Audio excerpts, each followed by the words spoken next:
এক থাপ্পড়ে মেয়েটা মাটিতে পড়ে যায়। মেয়েটার বাবা দৌড়ে এসে মেয়েটাকে ওঠায়। সে বীর সামনে দাঁড়িয়ে বলে, তুমি আমার মেয়েকে মেরেছো কেন? আসলে লোকটা চা দোকানে বসে চা খাচ্ছিল। মেয়েটাকে বীর হাতে মার খেতে দেখে সে দৌড়ে আসে ব্যাপারটা কি তা জানার জন্য। বীর সাথে তার ভালো সম্পর্ক। বি ছেলেটা আসলে অনেক ভালো, কিন্তু তার এমন আচরণের মানে কাই বুঝতে পারলো না। কি হয়েছে সেটা আপনার মেয়েকে জিজ্ঞেস করেন। জেনি, কি করছিস তুই? জেনি বাবার কথায় ছোট মতো খেয়ে যায়। না না বাবা, আমি তেমন কিছু করিনি। তেমন কিছু না? না একটুখানি একটা মেয়ে এখনো নাক টিপ দিলে দুধ পড়ে, আর সে নাকি আমার পিছে ঘুরছে, তার পড়াশোনা বাদ দিয়ে। এতদিন ধরে সবটাই সহ্য করেছি, কিন্তু আজকের জিনিসটা বেশি করে ফেলছো। এইটুকু একটা পুচকে মেয়ে আমার হাত ধরে টানা করতেছে, তার সাথে প্রেম করবো না তাই?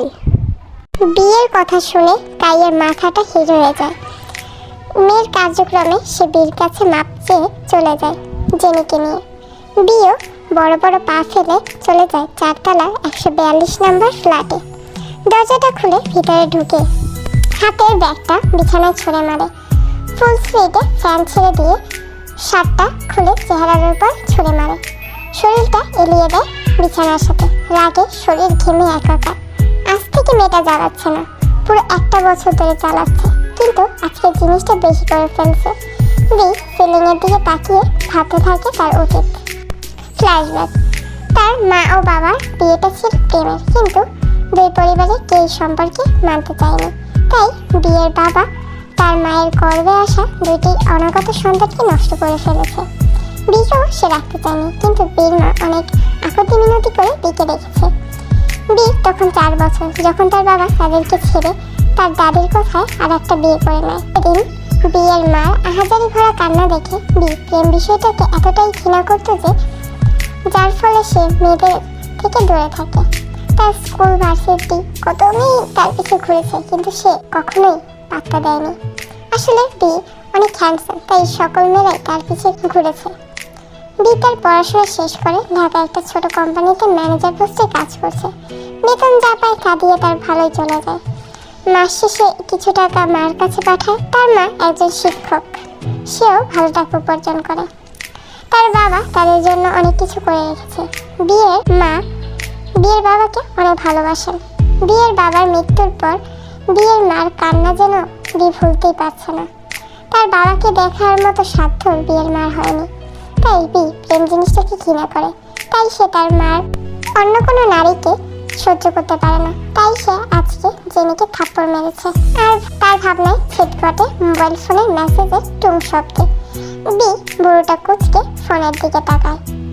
তারপরে যা দেখে তা দেখে রক্ত মাথায় উঠে যায় তার। সে ফোনটা ছুঁড়ে মারে বিছানায়। অসভ্য মেয়েগুলো সারাদিন আমার পিছে লেগে থাকে, এদের কোনো কাজ নেই। না, এদের জন্য মনে হয় সোশ্যাল মিডিয়াও ব্যবহার করা যাবে না। ফাজিল মেয়ে। আসলে একটা মেয়ে বিকে মেসেজ দিছে, কত বাবুসোনা লেখা সেই মেসেজে, যেটা বীর মেজাজটা খারাপ করে ফেলে। সে ওয়াশরুমে ফ্রেশ হতে যায়। ফ্রেশ হয়ে বেরিয়ে দেখে তার ফোনটা বাজছে। ফোনের আওয়াজে পুরো কুচকে আসে বীর। দৃষ্টি ফোনের স্ক্রিনে যেতেই কুচকানো ভুরুটা সমান হয়ে যায় এবং ঠোঁটের কোণে হাসি ফুটে ওঠে। তার মা কল দিয়েছে। সে কলটা রিসিভ করে মিষ্টি করে সালাম দেয় তার মাকে। আসসালামু আলাইকুম আম্মু। ওয়ালাইকুম আসসালাম বাবা, ভালো আছিস? আলহামদুলিল্লাহ ভালো, তুমি? এই কোনো রকম। কেন আম্মু, কি হয়েছে? আর বলিস না, শরীরটা ভালো না, ব্লাড প্রেশার বেড়ে গেছে। ডাক্তারের কাছে গেছিলা? গেছিলাম, ডাক্তার বলছে টেনশন কম করতে। তুমি এক্সট্রা টেনশন কেন করো আমি বুঝি না, বুঝছো? করবো না তো কি করবো? ছেলেটা আমার এত বড় হয়ে গেছে, এত ভালো চাকরি করে, কিন্তু এখনো ছেলে বিয়ে দিতে পারলাম না। আম্মু, তোমাকে না আমি বলছি কতবার যে আমি বিয়ে করবো না? তারপরে কি আমি বুড়ো হয়ে যাচ্ছি না? কতদিনই বার বাঁচবো, নাতিপুতি দেখে মরতে পারবো না মনে হয়। শুনবি, আমি তোর কোনো কথা শুনতে চাই না। আমি তোর জন্য মেয়ে ঠিক করছি, এখন তোর পছন্দ হলে বিয়েটা ঠিক করে ফেলবো। তাই কালকে ছুটি নিয়ে তুই রওনা দে। আর ছুটি একটু বেশি দিনের নিবি, ঠিক আছে? না, আমি আসতে পারবো না, আমার অফিসে অনেক কাজ আছে, আর বিয়ে তো আমি করবোই না। তুই এইরকম করতে থাকলে আমার আর মনে হয় নাতিপতি দেখে মরতে হবে না। কালকে ছুটি নিয়ে যদি না আসো তাহলে পরে এসে আমার মরা মুখ দেখবি, বলে দিলাম। আম্মু, বিয়ের মা কলটা কেটে দেয়। বি রাগের কারণে স্তব্ধ হয়ে যায়। সে মোবাইলটাকে বিছানায় ছুঁড়ে মারে। ব্যাগটা থেকে একটা সিগারেট নিয়ে সেটা নিয়ে বেলকনিতে চলে যায়। আসলে বিয়ের বেলকনিটা হলো 3 ফুটের একটা রেলিং দেওয়া। শুধু রেলিং এর ডিজাইনটা দেখলে মানুষ চমকে যাবে। আসলে অনেক সুন্দর একটা ডিজাইন। রেলিং এর উপর কোনো গ্রিল সিস্টেম ছিল না। আসলে বাড়িওয়ালা অনেক শখ করে বেলকনিটি তৈরি করেছে, কিন্তু সমস্যা হলো এই কারণে অনেক বাসায় চুরির মতো অনেক দুর্ঘটনা ঘটেছে। তাই মালিক সব বাসায় বেলকনিতে গ্রিল সিস্টেম করে দিয়েছে, কিন্তু বি তার ফ্ল্যাটে করায়নি। সে বলেছে তার জানমালের কোনো ক্ষতি হলে সেটার দায়িত্ব তার। বাড়িওয়ালা বির কথায় গ্রিল লাগায়নি তার বেলকনিতে। বি তার পুরুষের 2 ঠোঁটের মাঝে সিগারেট রেখে এমনভাবে খাচ্ছিল মনে হয় এর মাধ্যমে তার মনে জমে থাকা অভিমান কষ্ট সব এই সাদা কালা ধোয়ার মাধ্যমে সে উড়িয়ে দিচ্ছে। আসলে বি কিন্তু স্মোক করে না, কিন্তু সে এখন অতিরিক্ত ফ্রাস্ট্রেট থাকায় তখনই সে স্মোক করে। এ ব্যতীত সে স্মোক করে না। থ্যাঙ্কস কি। বাস চলছে তার আপন গতিতে। বি বাসের জানলা দিয়ে দেখছে বিষাদময় প্রকৃতিকে। সূর্য অস্ত গেছে সেই কখন। আসলে বি অফিসে সকল কাজ শেষ করে ছুটি নিয়ে এসেছে। আমাদের বি কিন্তু অনেক কর্মঠ, তাই তার বস তাকে অনেক পছন্দ করে। বি কাজ নিয়ে কোনো ফাঁকিবাজি করে না, আর সে ছুটিও কাটায় না। যেদিন অফিস বন্ধ থাকে সেদিন বি ওয়ার্ক ফ্রম হোম করে। তাই বসও তাকে 1 মাসের জন্য ছুটি দিয়েছে, কিন্তু আমাদের বি বলে এসেছে 1 মাস সে ওয়ার্ক ফ্রম হোম করবে। সব গুছিয়ে সে 6টায় গাড়িতে উঠেছে। এখন 8টা বাজে। গাড়িটা একটা পেট্রোল পাম্পের সামনে গাড়িটি থামে। মানুষজন সবাই খাবার খেতে নেমেছে, কিন্তু বি নামেনি, কারণ সে খাবার আগেই খেয়ে এসেছে। বি চোখ যায় সামনে থাকা একটা দোকানের দিকে। অনেক কাপড়ের সমারোহ। পুরুষরা তার প্রিয়সীকে কাঁচের চড়ি কিনে দিচ্ছে, আবার কেউ কেউ রঙিন প্যাকেটে মরিয়ে নিয়ে যাচ্ছে তার প্রিয়সীর জন্য। এসব দেখে বিরক্তিতে পুরোটা কুচকে আসে। বি তার জানালা ঠাস করে আটকিয়ে দেয়। বাস আবার তার গন্তব্যে চলতে থাকে। রাত 9:40-এ সে তার গন্তব্যে পৌঁছায়। এখান থেকে তার বাড়ি যেতে 5 মিনিট লাগবে। তার হাতে ব্যাগ নিয়ে বি হাঁটা শুরু করে। তাদের বাড়ির দরজার সামনে এসে দেখে অনেকগুলো ছোট ছোট ছেলে মেয়ে হাতে লাইট নিয়ে বাড়ি যাচ্ছে। মূলত বিয়ের বাসার পাশে একজন মহিলা নাইট কোচিং করায়, সেখানে এই বাচ্চাগুলো পড়ে। বি বেশ কিছু দূরে তাকিয়ে দেখে একটা মেয়ে বোরকা পরা এবং তার পাশে ছোট্ট একটা ছেলে হেঁটে এদিকেই আসছে। মেয়েটাকে দেখে বীর বুড়ো জোড়া আবারও কুচকে আসে। সে লম্বা লম্বা পা ফেলে হাঁটা শুরু করে। তখনই মেয়েটা বিকে পিছন থেকে ডাক দেয়। বি বিরক্তি নিয়ে পিছনে তাকায়। বি ভাইয়া, কি হয়েছে? আপনি আসবেন আমি তো জানতাম না। কেন, তোমাকে কি জানিয়ে আমার বাড়িতে আসতে হবে? পুচকে মেয়ে, কয়েকদিন পর আমাকে জানিয়ে সব করতে হবে। এই নিজেকে ভাবো কি? হ্যাঁ, একদম বেশি করলে তোমার বাবার কাছে বিচার দিয়ে দেবো। আর তোমার কোনো ধারণা আছে আমি কি করতে পারি? অনেক কিছু। যাই হোক, এসব বাদ দাও। আমি না একটা এফবিআইডি খুঁজছি আপনার জন্য। আপনাকে ফ্রেন্ড রিকোয়েস্ট পাঠাইছি, আপনি অ্যাকসেপ্ট করেন। কিন্তু এতটুকু একটা পুচকে মেয়ে, সে আবার ফেসবুক চালায়, তোমার আব্বু আম্মু জানে না? সমস্যা নেই, কালকে ঝ্যাপ চাচার সাথে দেখা হলে আমি জানিয়ে দিব, বুঝছো? আশ্চর্য, হাসছো কেন? জানি তো, কখনোই বলবেন না। এত বিশ্বাস আমার উপর, নিজের থেকেও বেশি বিশ্বাস করি। কুকাপু, তাড়াতাড়ি আসো, দেরি হয়ে যাচ্ছে। বাড়ি যাবো না? দাঁড়া, আমি আসছি। কুক বিয়ের দিকে তাকিয়ে একটা মুচকি হাসি দিয়ে বলে, আচ্ছা আমি যাই, আর আমার আইডি নাম কিন্তু জিয়ন কুক। টাটা। কুক দৌড়ে চলে যায়, আর বি তার দিকে তাকিয়ে ভাবতে থাকে। ফ্ল্যাশব্যাক, এটা 2022 সালের কথা। কুক তখন ক্লাস 8-এ পড়তো। করোনার জন্য তো তার পড়াশোনা সব চাঁদে উঠে গেছে। তাই তার মা তাদের বাসার পাশে একটা নাইট কোচিংয়ে তাকে ভর্তি করিয়ে দেয়। কুকও লক্ষ্মী মেয়ের মতো পড়াশোনা করে। একদিন হঠাৎ করে কোচিংয়ের ম্যাম ফোন দিয়ে বলে যে আজকে সকালে পড়াবে, রাতে নাকি তার একটু কাজ আছে।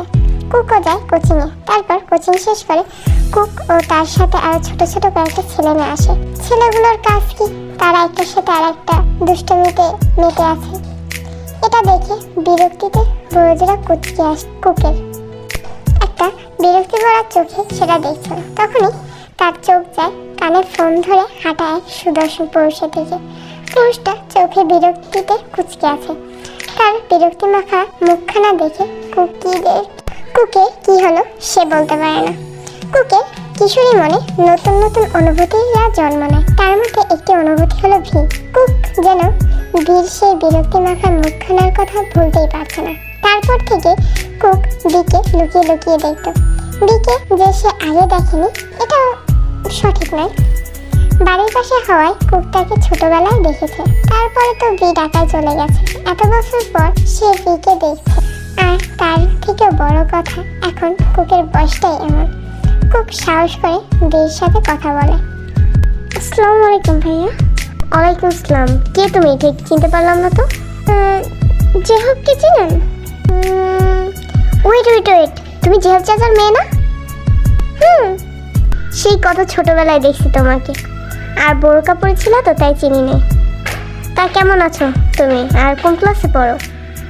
কুক তো মুগ্ধ দৃষ্টিতে বিকে দেখছে। বীর কোনো কথাই তার কানে যাচ্ছে না। কুকের চোখের দিকে তাকিয়ে বি বিষয়টা বুঝতে পারে। হৃদয়হারিণী চোখের ভাষা বি বুঝতে পারে, কারণ সে এইরকম চোখ আরো অনেক দেখেছে। সে একজন ম্যাচিওর ছেলে। এরকম চোখের ভাষা বোঝা তার কাছে কোনো ব্যাপার না। কুকের ক্ষেত্রে সে একই কাহিনী ঘটল। সেদিনের পর থেকে বি কুককে দেখলে ইগনোর করত। কিন্তু আমাদের কুক কি এত সহজে ছাড়ার পাত্রী? সে বীর সাথে দেখালেই তার পিছু লেগে থাকতো। এর জন্য বি সহজে বাসায় আসতে চাইতো না, কারণ বাসায় আসলে কুক তাকে জ্বালিয়ে মারত। End the flashback. বি বিরক্তি নিয়ে চলে যায় বাসায়। Time skip. সকালে বীর ঘুম ভাঙে কোলাহলের শব্দে। বাসায় যেন উৎসব আমেজ লেগে আছে। সে চোখ ডলতে ডলতে ঘুম থেকে উঠে ফ্রেশ না হয়ে সোজা চলে যায় তার মার রুমে। দেখে তার মা তৈরি হচ্ছে। আম্মু কই যাও?